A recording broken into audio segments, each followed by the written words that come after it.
क्या भारत के खिलाफ कोई बहुत बड़ी साजिश रची जा रही है? क्या सरहद पार एक ऐसा इस्लामिक नेटो तैयार हो गया है जो जंग की सूरत में भारत को चारों तरफ से घेर लेगा?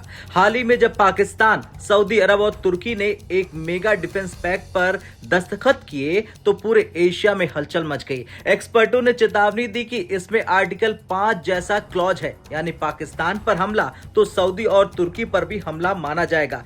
लेकिन सवाल यह है कि क्या भारत के विदेश मंत्री डॉक्टर एस जयशंकर इस कागजी शेर से खौफ में है? देखिए, जब एक पत्रकार ने उनसे ये तीखा सवाल पूछा तो जयशंकर का जो जवाब आया है उसने न सिर्फ पाकिस्तान के मंसूबों पर पानी फेर दिया बल्कि पूरी दुनिया को बता दिया कि 21वीं सदी का भारत कागजी धमकियों से नहीं डगमगाता है।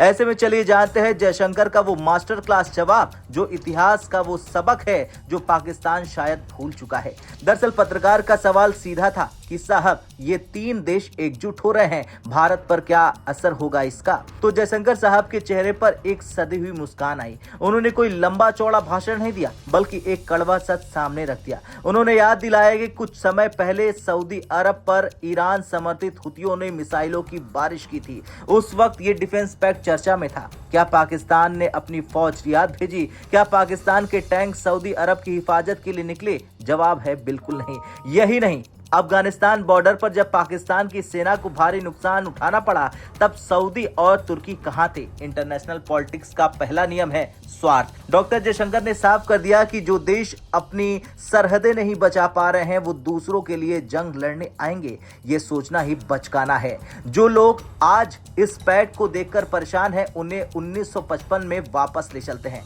तब बना था सेंटो यानी सेंट्रल ट्रीटी ऑर्गेनाइजेशन, जिसे बगदाद पैक्ट कहा जाता था।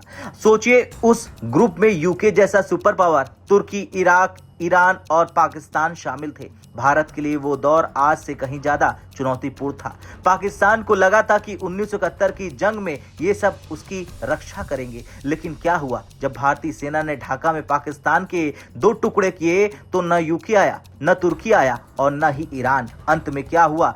इराक बाहर निकल गया, ईरान में क्रांति हो गई और सेंटो इतिहास का एक फेल्ड एक्सपेरिमेंट बनकर रह गया। आज का नया पैक्ट भी उसी नाकाम इतिहास की परछाई मात्र है। अमेरिका ने पहले MIDO बनाया, फिर सेंट्रो और अब ये नया मेका एग्रीमेंट। जयशंकर साहब का विजन बहुत क्लियर है। भारत को किसी ग्रुप या ब्लॉक की बैसाखी की जरूरत नहीं है। इजराइल के मशहूर अखबार यरूशलम पोस्ट ने भी इस पर एक लेख लिखा। Is the Mecca pact a deterrence piece of theatre? यानी क्या ये सिर्फ एक नाटक है? लेख में साफ कहा गया कि भारत और इजराइल जैसे देशों को जवाबी ब्लॉक बनाने की जरूरत नहीं है, बल्कि खुद को इतना ताकतवर बनाने की जरूरत है कि कोई भी एग्रीमेंट भारत के हितों को छू न सके। अगर कल को भारत ऑपरेशन सिंदूर पार्ट 2 शुरू करता है तो क्या सऊदी अरब अपने सबसे बड़े तेल खरीदार और उभरती ग्लोबल पावर भारत को नाराज करना चाहेगा? जवाब आपके सामने है और जवाब है ना। अब कागजी आर्टिकल 5 की असलियत देख लीजिए। दरअसल इस पैक्ट में लिखा है कि attack on one, attack on all. सुनने में ये नेटो जैसा लगता है, लेकिन असलियत ये है कि नेटो में भी आर्टिकल 5 ऑटोमेटिक एक्टिवेट नहीं होता है। पहले मीटिंग होती है, वोटिंग होती है और फिर देखा जाता है कि क्या जंग लड़ना उनके अपने हित में है या नहीं। क्या सऊदी अरब अपनी खुशहाली और विजन 2030 को दांव पर लगाकर पाकिस्तान की बदहाली को बचाने आएगा? क्या तुर्की अपनी गिरती इकोनॉमी के बीच भारत से दुश्मनी मोल लेगा? जयशंकर जानते हैं कि ये सिर्फ डिप्लोमेटिक पोस्टिंग है, जमीनी हकीकत कुछ और ही है। खैर, डॉक्टर जयशंकर जल्द ही रूस में होंगे और पुतिन से उनकी मुलाकात पर पूरी दुनिया की नजर है। भारत आज दुनिया की उस मेज पर बैठा है जहां फैसले लिए जाते हैं, सुनाए नहीं जाते। पाकिस्तान चाहे जितने भी पैक्ट साइन कर ले, वो भारत की बढ़ती सैन्य और आर्थिक शक्ति का मुकाबला नहीं कर सकता है। अब आपकी बारी दोस्तों, आपको क्या लगता है? क्या ये नया पैक्ट वाकई भारत के लिए कोई चुनौती है या फिर ये भी सेंटो की तरह इतिहास की धूल में मिल जाएगा? अपनी राय हमें कमेंट में जरूर लिखें। जय हिंद।